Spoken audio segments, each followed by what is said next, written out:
Nous savons déjà tous que la nourriture de fast-food n'est pas la meilleure pour notre santé, mais malgré tout, on aime ça, ça nous plaît, et on continue d'y aller. Ces effets négatifs sur notre corps ne nous arrêtent pas, mais comme dans toutes les industries, les fast-foods ont eux aussi leurs secrets qui sont parfois très choquants. Tous les employés connaissent beaucoup de ces secrets, mais il leur est malheureusement strictement interdit de les dévoiler. Avant que ça commence d'ailleurs, vous me bombardez à barre des pouces bleus en mettant 3000 likes avant minuit, vous êtes des oufs en ce moment et je sais que vous en êtes capables, et vous vous abonnez à la chaîne du Toposcope si ce n'est pas encore fait, pour ne louper aucune des nouvelles vidéos qui sortent chaque jour à 18 h. C'est parti. Numéro 1. Les steaks hachés que vous retrouvez dans vos burgers ont tous des hachures droites ainsi qu'une odeur particulière qui pourrait vraiment vous faire croire qu'ils cuisent entièrement leurs steaks eux-mêmes. Seulement, les steaks sont pré-cuits dans une usine puis congelés pour être cuisinés au fast-food avec les marques de ligne déjà réalisées. De plus, cette odeur de grille que vous pouvez parfois sentir lors de votre commande est simplement un arôme artificiel qui est rajouté lors de la cuisson en restaurant qui quant à elle n'excède jamais les 20 secondes.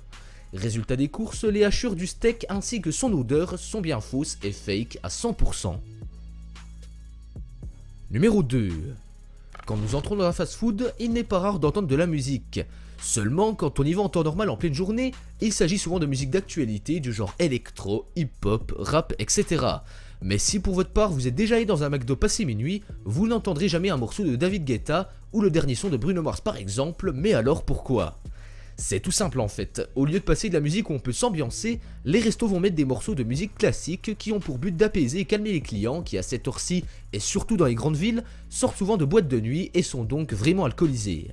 Le but c'est donc d'aider plus facilement les gens à dessouler après une grosse soirée et éviter par la même occasion des dégâts dans les restaurants. Numéro 3. Vous réfléchirez peut-être à plusieurs fois avant de prendre un coca ou un Sprite au fast-food lors de votre prochain passage en caisse, et pour cause, une étude sérieuse qui vient nous amener des preuves vraiment choquantes. Il est peut-être possible que vous retrouviez de la matière fécale dans votre boisson, et oui, je suis d'accord avec vous, c'est vraiment dégoûtant. Selon une étude menée en Virginie, sur 30 machines à soda testées, plus de la moitié d'entre elles contenaient des traces de matière fécale. Certains mettent la faute sur les employés qui ne se lavent pas les mains correctement en sortant des toilettes, tandis que d'autres s'énervent tout simplement d'en arriver à de tels constats. Quoi qu'il en soit, pour votre prochaine commande, songez plutôt à une bouteille d'eau, c'est bien mieux que les sodas servis depuis les machines. Numéro 4. Certaines personnes qui accompagnent des potes au McDo préfèrent prendre une salade pour faire attention à leur ligne, quitte à voir les autres se régaler avec un bon gros burger. Oui, jusque là, et surtout normalement, la salade est bien moins calorique qu'un hamburger et vous m'arrêtez si je me trompe. Sauf que là au McDonald's par exemple, il se pourrait que ce que je viens de vous dire soit totalement faux. Tous les fast-foods des grandes enseignes utilisent donc un tas d'additifs pour essayer de donner un meilleur goût à la salade afin d'égaler le succès des burgers ou des frites.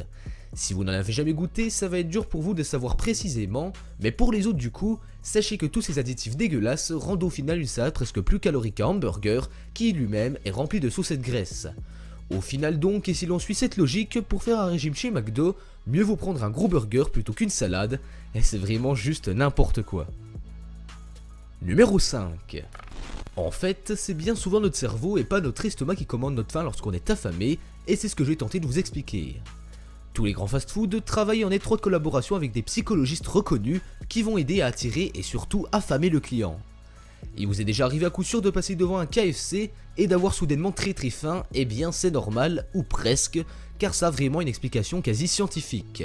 Ces psychologistes, à l'aide de designers, travaillent sur les logos et façades de boutiques, car ils savent d'après des études que certaines couleurs plus que d'autres provoquent en nous plus facilement l'envie de manger quelque chose immédiatement. Le rouge et le jaune surtout en font partie, et c'est pourquoi on retrouve au moins une de ces deux couleurs un peu partout sur tous les logos de grands fast-food comme KFC, Quick, McDo, Burger King et j'en passe. Sachez donc que ce n'est pas une coïncidence et que tout le monde en interne est au courant de ces pratiques douteuses pour vous faire craquer à tout prix, et la preuve encore une fois, on ne nous dit pas tout. Cette vidéo touche à sa fin, dites-moi en commentaire quel secret vous surprend le plus et je